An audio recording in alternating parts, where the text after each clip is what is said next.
大家好，欢迎回到宋说新语。今天给大家聊一下我看到的关于 LK99的3个消息。一个还是昨天那个海新明研究所那个韩国网友更新了2条视频。第二个呢是关于一个最大的韩文 wiki 对 LK99做的一个判断。第三个呢就是清华大学的张子立副教授关于抄到股票的这么一个帖子，很有意思啊。那我们先看韩国网友海新明研究所，他又发了2个视频，显示这个磁铁在呃样品在磁铁上的这个变化很有意思啊。那可以看出来有明显的这个铁子性的特征，哎，这是它合成的这个样品，这个还是比较大的这个块啊。另外一个视频呢，就是他让它上磁，然后呢，一开始他让把它放到铁上，怎么也放不上去，他把这个样品，哎，让它上一下磁，你看吸不住，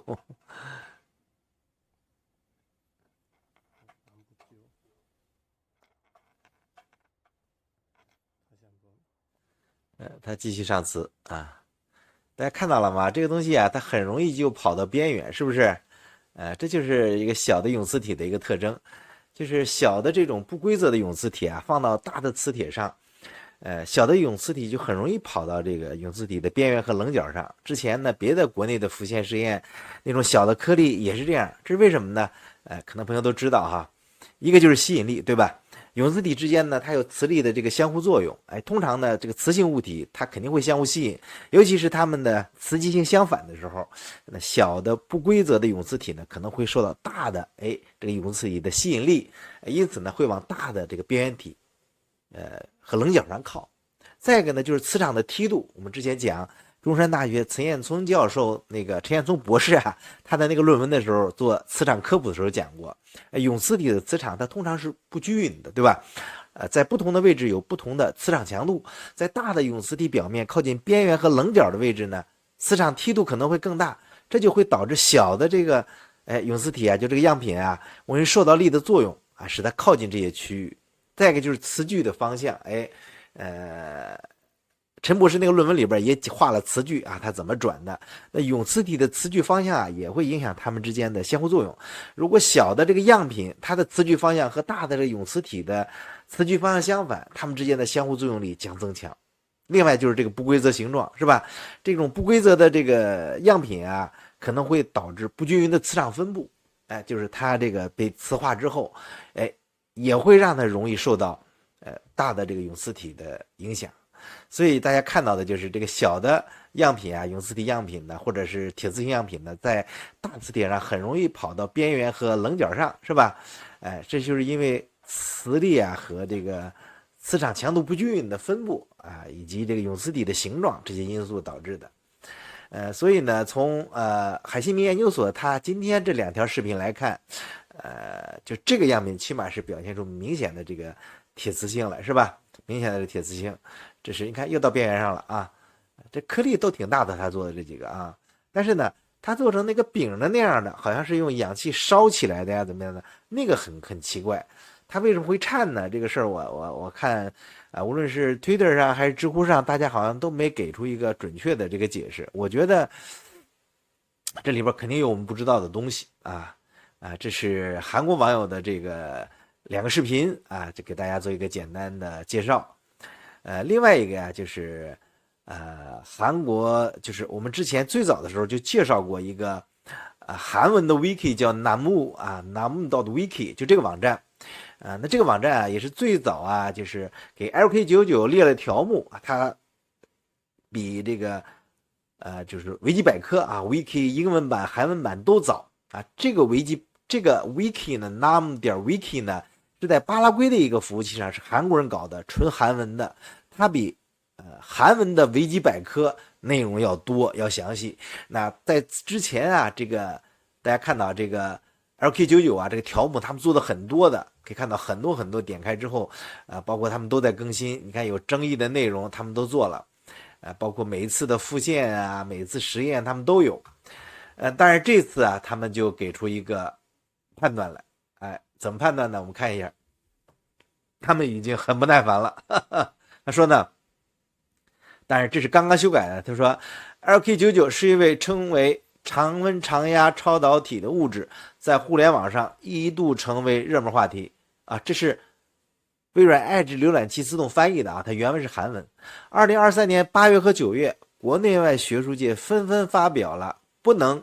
视为超导体的观点，就是指 Archive 上啊，还有 Nature 上的论文和文章。LK99 的论文作者和其他相关人士自8月份以来一直对学术界的负面情绪保持沉默，最终以一时的闹剧告终。这就是他们自己在 Wiki 上已经盖棺定论了。我对这个已经失去耐心了，我没兴趣跟你玩了。实际上是因为 NumWiki 他们自己是这样的吗？不是，整个韩国呀，其实也都是这样。我们看一下，这是在 Naver 啊，韩国最大的搜索引擎上搜索 LK99 的消息。你看最新的一个消息是6个小时之前，一个叫 Newsys 上的这个文章，他说呢 ，LK99 的热潮已经平息，但超导技术应像三星一样实现品牌化。那后边的文章呢？你看，一天前 LK99 超导性没有确认，但是呢。也有很多的股票出现波动，依然强势，怎么样？再往下呢，就是前几天 KSSC 韩国低温超导学会他们公布的又有3家大学，釜山大学、庆熙大学和韩国标准研究所，他们复现失败这个案例，讲了一下。所以呢，NumWiki 并不是说自己独自的说 LK99 凉了，而是整个韩国媒体都在说 LK99 凉了那这个事吧也可以理解，韩国媒体他也失去耐心了因为确实是 LK99 的主要人员，就像这个 NumWiki 上讲的对学术界的负面情绪保持沉默。实际上呢，他们也没有接受正规媒体的正面采访，他们比如说对老金就是 Professor Kim教授的采访也都是基于邮件有一个视频的，其他都是邮件的。而李诗培干脆就不露过面，而金志勋呢，现在我们连照片还依然没有，所以这个事儿呢，就是他们就失去耐心了。现在唯一有过发生的就是全教授、金教授和李诗培。那当然，他们发声也是很有限，并没有坐在媒体摄影机前接受大家采访，所以这就是韩国媒体失去耐心的一个原因。另外一个我觉得他们也是在给韩国自己找回面子，就是万一这个东西到最后它是一个大的丑闻，就是像说的一样，那我提前收一下，可以把这个影响降到最低，我才可能有这个因素。因为他们之前有过惨痛的教训，就是黄玉溪的那个造假案，他们现在韩国媒体上下的都可能猜测会不会又是一起新的黄玉溪造假案件。再一个呢是这个股市它高温不撤很多非理性的这个股民一直在追逐这个热点，也让整个媒体感觉到不解。大家看到关于 LK99 的报道最近的在韩文上的报道几乎都是和股票相关的。大家看3年前就是说那个德尔塔科技那个各个方向备受关注，也是股票这就是韩国媒体主流媒体以及韩文 Wiki 对 LK99 做的一个判断。他们判断呢凉了凉了原因是什么呢？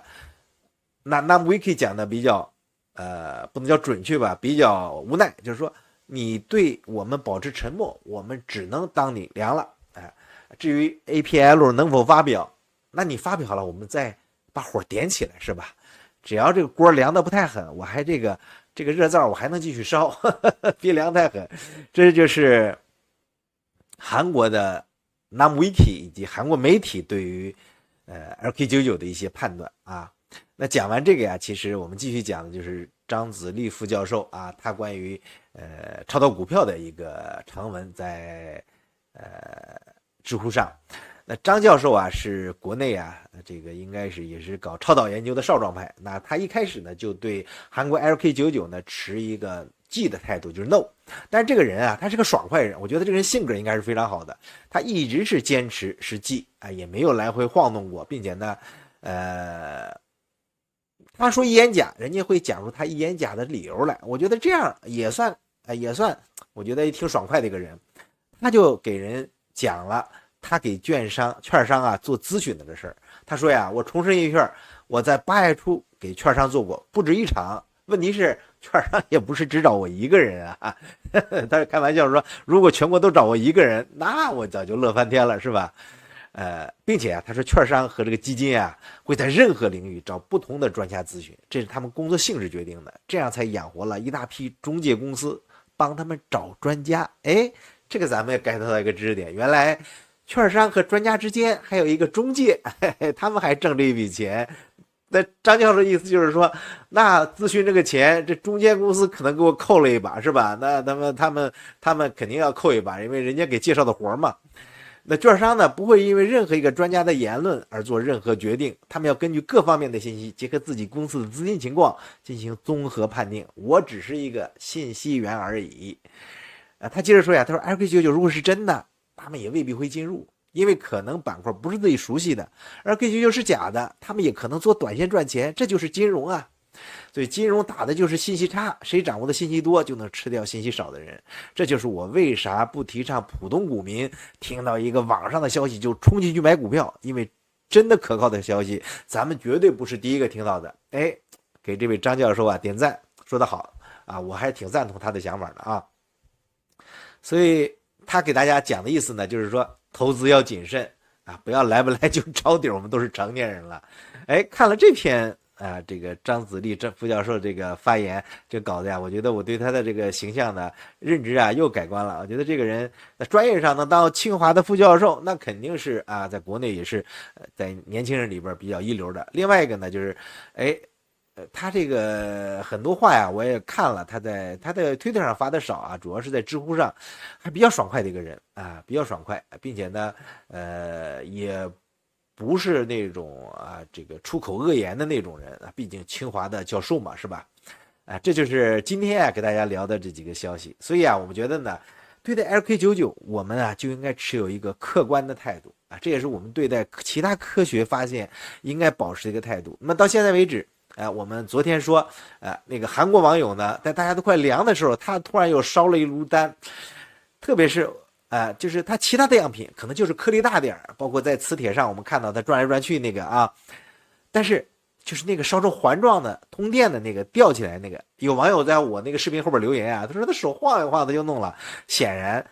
他那个在磁铁前面通电那个电线是固定好的。它只是磁铁在动，所以那个震颤我觉得我还想不太明白它到底是什么原因。所以这里边我觉得如果让他做一个详细的分析，如果里边没有铁的这个杂质或者很亮的杂质的话呢，那他烧的这炉丹还真有点意思。那好的，这就是关于 LK99今天跟大家聊的3个消息。你有什么想法呢？可以在评论区留言。LK99到底凉了没有？欢迎您在下面评论。咱们下次再见，拜拜。